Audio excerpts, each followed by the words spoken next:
Over the years, I've been trying to level these beautiful slabs in different ways.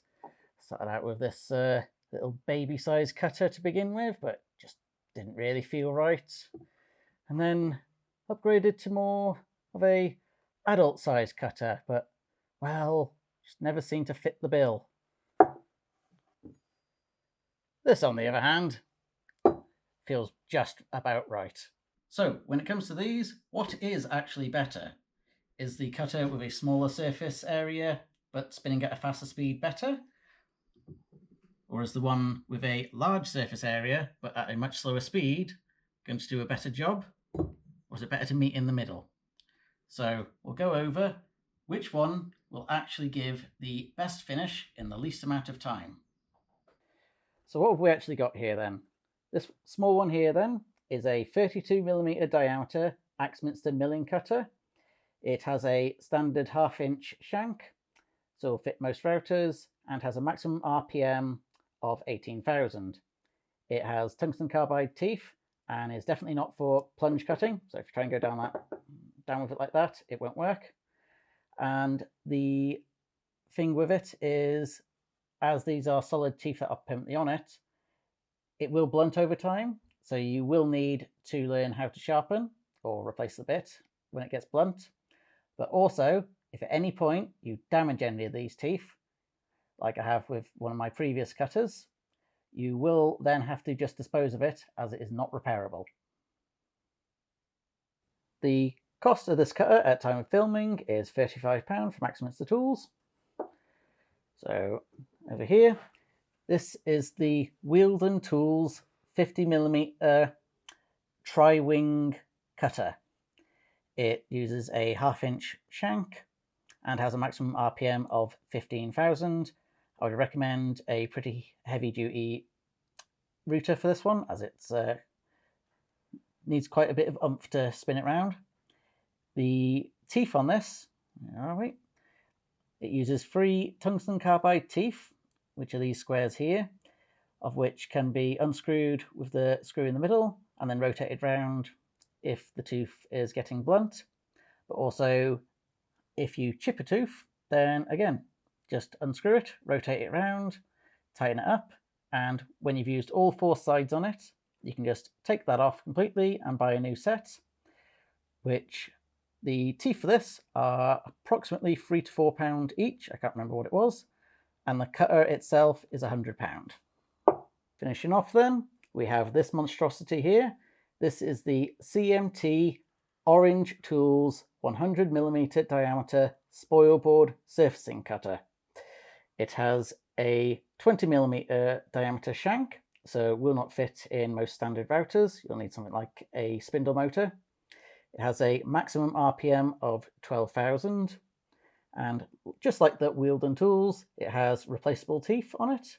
However, this one has 4 teeth on it due to the size to give a smoother cut, which I'm quite frankly really enjoying, as it makes maintenance on these things so much easier. You will, for this, need something that can really handle it, as due to the weight and size, you need a lot of torque to get that thing spinning, and once it starts spinning, there's a lot of momentum behind it. So when it comes to the actual test then, what we're going to do is take these Western hemlock slabs.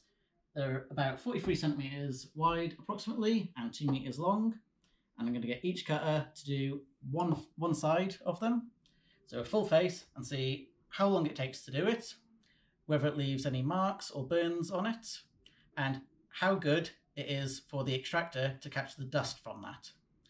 Once we've done the softwood slabs, we'll then move on to some oak hardwood and see how that turns out as well. When it comes to them, we're going to do them at their maximum RPMs, except for the 100mm diameter cutter. That one we're going to do at 9,000 RPM instead of the 12,000 due to safety concerns, due to its size. People are a little bit scared of it going at such a high speed, so we're going to do 9,000 and see how the finish turns out. And if it needs to go higher, then we'll alter it from there. We've got a 32mm cutter in this then later to go. We'll get onto this and see how it all goes.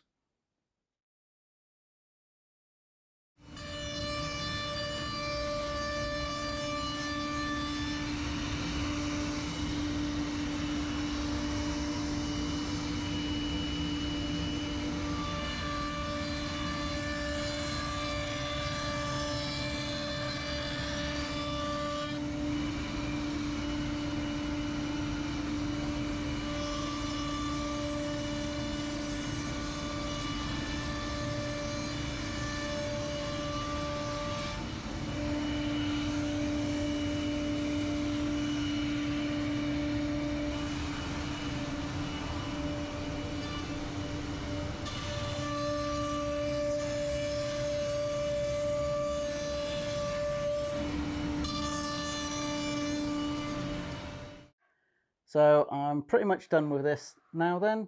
So to give some detail, I was doing 25mm passes going across, as it's a 32mm cutter, so we've got an overlap, and we were going at a 2.5mm depth.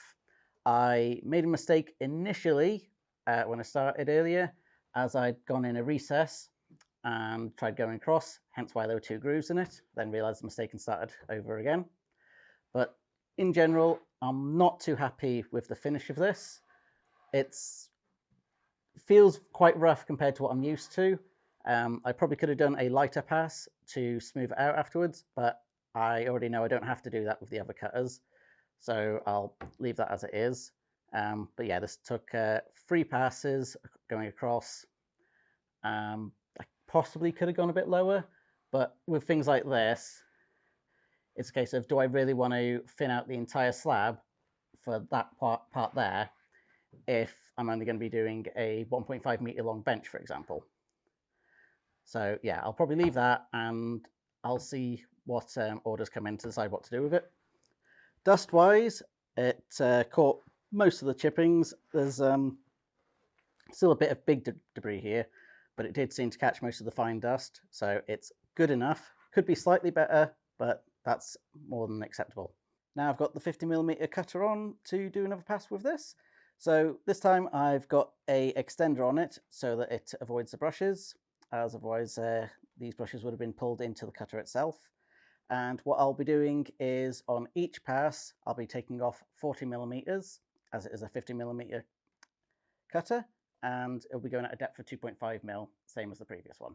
Let's get this started then.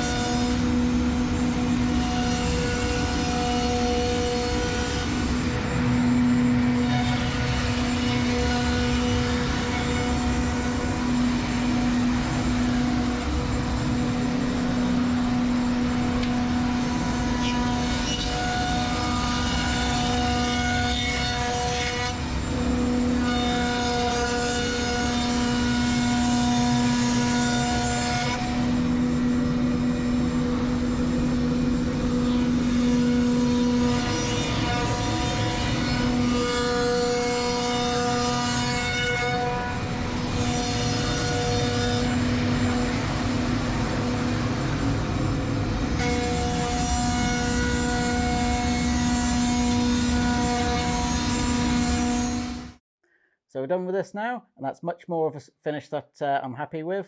It feels so much smoother, and the machine also just went through it like butter. It's just better in every way. The feel of the machine going through it's smooth to the point of I've got to be careful not to go too fast, so I almost ran off the edge here. You might have heard an odd noise over here, however, as I think it was this part here. Yeah, some loose bark just got caught in the blade, but it's not damaged anything. There might be a bit of brown staining here, from what I'm told, but that should just either brush out or sand out lightly later. Dust-wise, it was pretty terrible. I think the skirt needs a bit of modifying for this. This dust, it makes it awkward for me to tell if I've actually finished it, because that just all feels rough.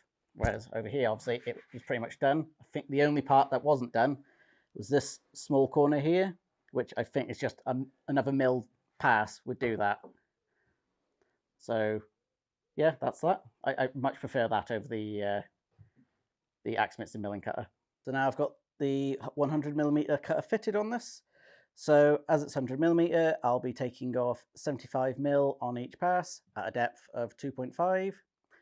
And hopefully it'll catch the dust a bit better than the 50mm did. I'll modify that for the next ones, and we'll see if this one does a faster job than the 50.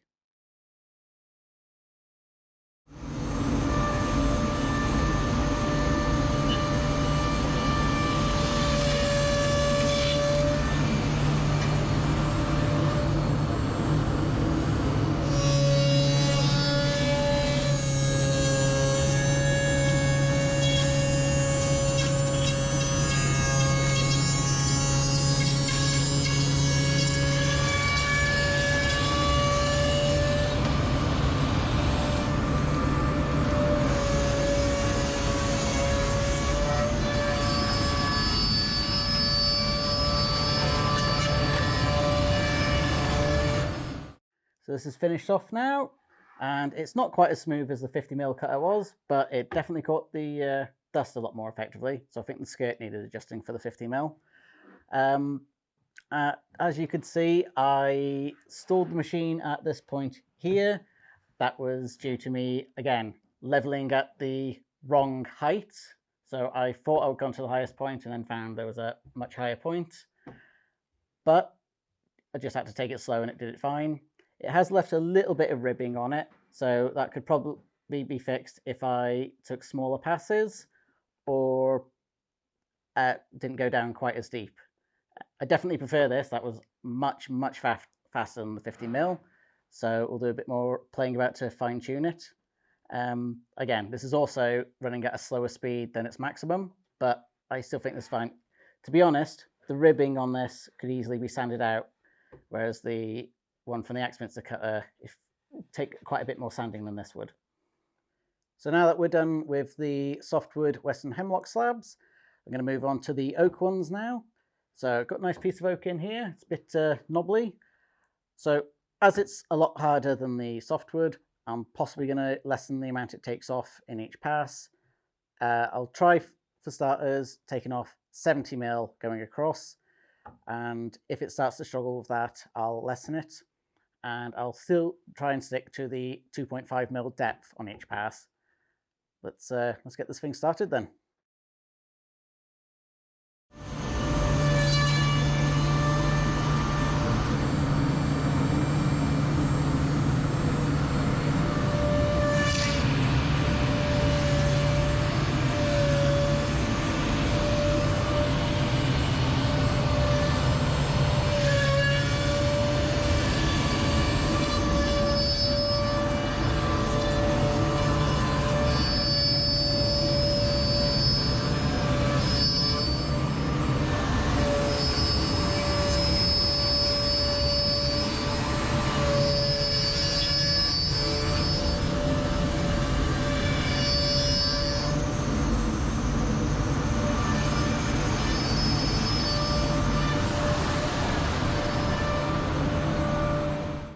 So I got this one finished then.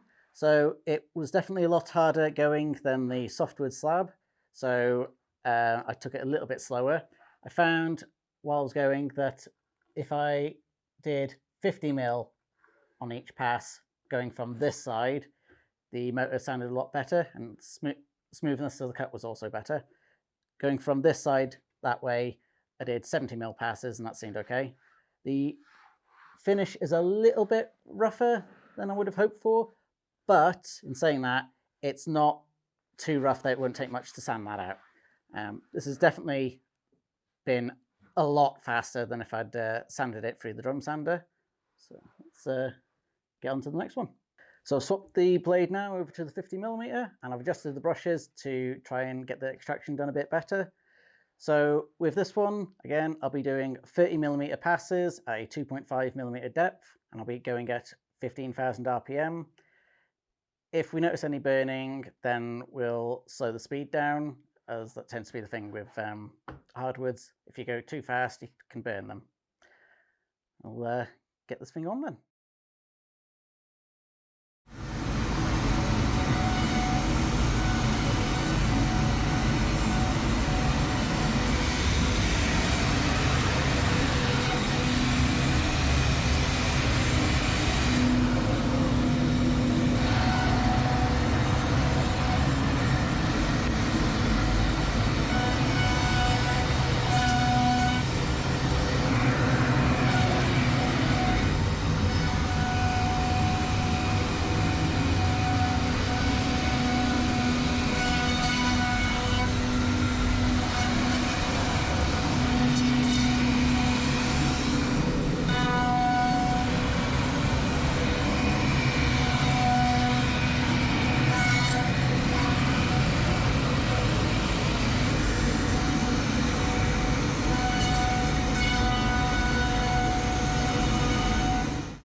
So that's this one pretty much done. I think I could probably go a bit lower, but I'll leave it at that for now.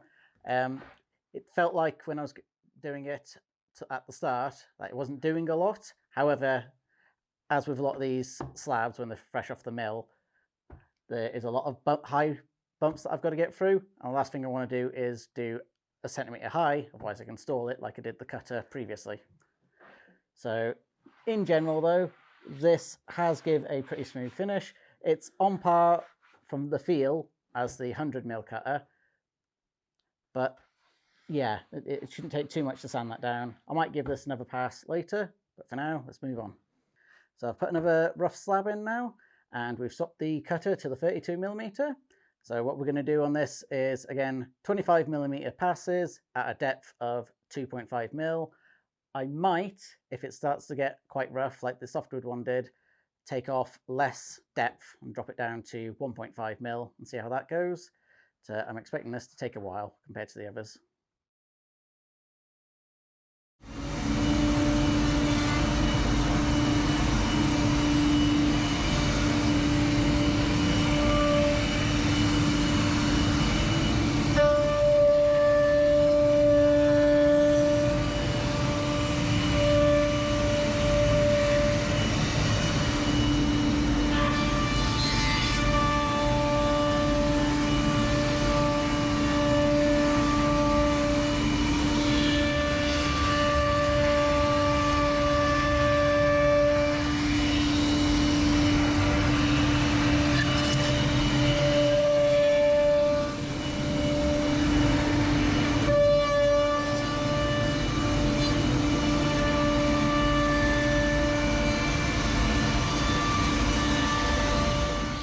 So this slab's done now. It was a little bit heavy on the machine. I could feel it tugging a bit, which made sense when I came over to this part on the first pass, as I'd gone a bit too deep. But on the way back, it was still pulling a bit, and that was at the 2.5mm depth. So wasn't too keen on that, especially with the louder noise. Finish-wise, it feels on par with the others, and again, there's no burning, so that's not been a problem. But yeah, it was just very slow going. Due to the smaller diameter cutter as well, I actually ended up missing this part here and had to have it pointed out to me while I was going, which is not something I normally have to deal with the bigger cutters because they'd always cover that area. So that is a consideration for the smaller cutter. So after all that then, which one would I pick? Well, the 100mm just wins for me, hands down. Gave the best cut of all in the shortest amount of time. It was just so nice to use it. The machine didn't struggle with it at all, other than when I tried to take off too deep a pass. The middle one, however, the 50mm, that one will do most people as it fits in a standard router. So just as long as you got a high torque motor in it, not high power. Power does not mean high torque. You've got to actually check the specs. That will do most routers fine, whereas this one requires a dedicated machine. I really wouldn't recommend the 32mm ones. If you're doing a one-off, then fine, but the motor I've got didn't seem to like spinning it. Bearing in mind, it's a 3.5 kilowatt three-phase silly torque motor, and it didn't like doing that, so I'm not one for that. The other thing is with this, besides the finish not being great, when it came to the startup, quite often it gets stuck in little dips because it's got such a small area, whereas the bigger cutter for me, because it's so wide, I'm less likely to get stuck in a small dip and try and take off too much in one pass. So yeah, the thing with these as well, the fact that both of them have the replaceable teeth means that they're great for maintenance, which again, that one isn't.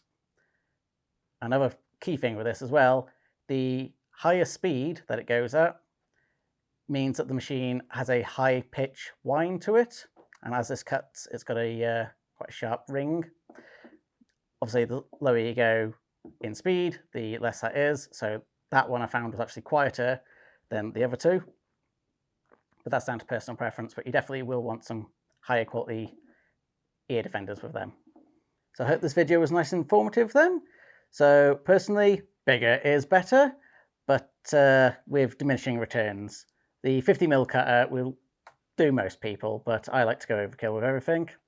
And yeah, now I've just got to decide what I'm doing with this slab now. I'll probably get this bit here filled in with some resin. I prefer clear resin. as I like the thought of seeing all the internals, and then probably turn it into a tabletop by joining up the other oak slab, or a bench, or I might cut it into some smaller slabs to make something like this coffee table or stool like I've got here. So check out visionlessdesigns.com to help support the channel, and don't forget to hit that like and subscribe button. Next up, I'll probably be doing a test with the cutters again, but seeing how they do on end grain, as that gives different performance than it does on the grain here. So I'll see you in future videos then.